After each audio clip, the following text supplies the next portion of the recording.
সময়কালটা তখন 1940 কি 1945-এর মধ্যেই হবে।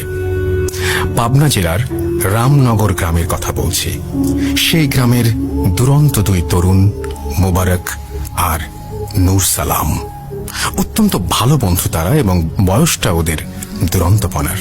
দুজনেই 18 থেকে 22 বছরের মধ্যে। পাশাপাশি বাড়ি হওয়াতে ছেলেবেলা থেকেই একসাথে বড় হওয়া, পড়াশোনা, কাজে যাওয়া আর অবসর সময়ে বিভিন্ন রকম অ্যাডভেঞ্চার করেই কাটত ওদের। যে সময়টার কথা বলছি, সেই সময়ে কিশোর তরুণদের বিনোদন বলতে ছিল মাঝরাতে মাছ ধরতে যাওয়া, ভরা বর্ষায় ভীষণ খরস্রোতা নদী সাঁতরে পার হওয়া, শীতের সময় বাওরে বিলে বুনো পাখি শিকার করা। এদিক থেকে ওরা ছিল বেশ দুঃসাহসী, অ্যাডভেঞ্চার প্রিয়। ভূত আর অলৌকিককে তাদের খুব একটা বিশ্বাস ছিল না। রামনগর গ্রামের শেষ সীমানায় ছিল একটা বিশাল বাওর।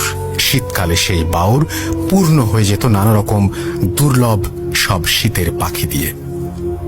কিন্তু সেই বাওরে পৌঁছানোর জন্য পার হতে হতো বিশাল একটি জঙ্গল। পারতপক্ষে দিনের বেলাতে কেউ জঙ্গলের ধারে কাছেও যেত না, আর রাতের বেলায় তো প্রশ্নই উঠত না, কারণ ওই জঙ্গল নিয়ে নানা রকম ভৌতিক কাহিনী প্রচলিত ছিল। যারাই ওই জঙ্গলে বা তার আশেপাশে যেত, তাদের অনেকেই অদ্ভুত আর ব্যাখ্যাতীত নানা রকম অভিজ্ঞতার সম্মুখীন হতেন। বিভিন্ন সময়ে কিছু মানুষ নাকি রাতের বেলা ওই জঙ্গলে শর্টকাট রাস্তা ধরেছিল দ্রুত গন্তব্যে পৌঁছানোর জন্য, কিন্তু তারা নাকি আর কখনোই গন্তব্যে পৌঁছায়নি। তাদের কোনো হদিসও মেলেনি।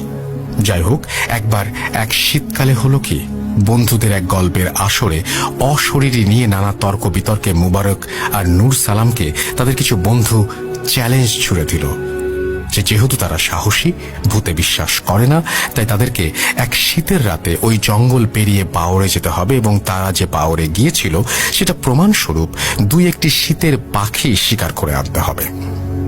মুবারক ও নূর সালাম এতটাই অ্যাডভেঞ্চার প্রিয় ছিল যে চকচক করে উঠল তাদের চোখ।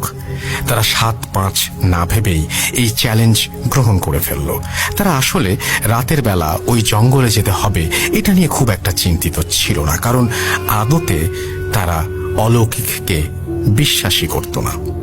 যাই হোক, দুই বন্ধু খুব দ্রুত প্ল্যান করল যে রাতের আধারে, অর্থাৎ রাতে রাতেই তারা বাওরে যাবে। বাসার বড়রা যদি জানতে পারে এই প্ল্যানের কথা, তাহলে তাদের কখনোই যাওয়া হবে না। তাই দুজন ঠিক করলো গভীর রাতে যখন সবাই ঘুমিয়ে পড়বে তখন ওরা দুজন বের হবে। যেই কথা সেই কাজ। নির্ধারিত রাতে সবাই ঘুমিয়ে যাবার পর মুবারক ও নূর সালাম বেরিয়ে পড়ল। রাত আনুমানিক 12টা হবে। ভয়াবহ রকম শীত পড়েছে সেই রাতে। তাপমাত্রা হয়তো 10 ডিগ্রিরও নিচে নেমে গেছে। ভয়ঙ্কর শীতে হু হু করে কাঁপতে কাঁপতে ওরা জঙ্গলের কাছে পৌঁছে গেল। ওদের সাথে পাখি ধরার ফাঁদ আর পুরনো আমলের একটি শটগান আর স্বল্প আলোর একটি টর্চ লাইট। শীতের পরিষ্কার আকাশে ঝলমলে জ্যোৎস্না, কিন্তু এত বেশি ঘন কুয়াশা যে 2 হাত দূরের জিনিসও ভালো মতো ঠাহর করা যায় না। কনকনে শীতের রাতে ঝকঝকে চাঁদের আলো আর ঘন কুয়াশার সাদা চাদর ভয়ানক অদ্ভুতুরে এক দৃশ্যপট তৈরি করল। ওরা দুজন জড়সড় হয়ে কাঁপতে কাঁপতে গ্রামের বড় রাস্তা থেকে নেমে মাটির রাস্তা ধরে জঙ্গলের গভীরে প্রবেশ করল। এইবার কিন্তু ঘন গাছের আড়ালে চাঁদে ঢাকা পড়ে গেল। ওরা টর্চ আর মৃদু আলোয় সামনে এগোতে থাকলো। হঠাৎ নূর সালাম দাঁড়িয়ে গেল। মোবারক ওর দিকে প্রশ্নসূচক দৃষ্টিতে তাকালে নূর সালাম বলে উঠল, আমরা ছাড়া এখানে আরো কেউ আছে আমি নিশ্চিত।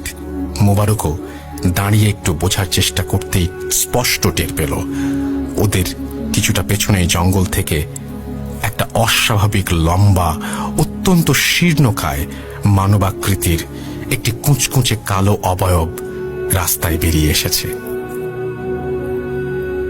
নিকষ কালো অন্ধকারে ভালো করে কিছু বোঝা যাচ্ছে না, কিন্তু হতবাক হয়ে ওরা লক্ষ্য করল ওই প্রায় 10 ফুট লম্বা অবয়বটির সাথে একটি চতুষ্পদ পশুর মতো আরো একটা কিছু আছে। এই প্রথমবারের মতো ওরা দুজন একসাথে উপলব্ধি করতে পারল যে কি বোকামিটাই না ওরা করেছে। এই জঙ্গল নিয়ে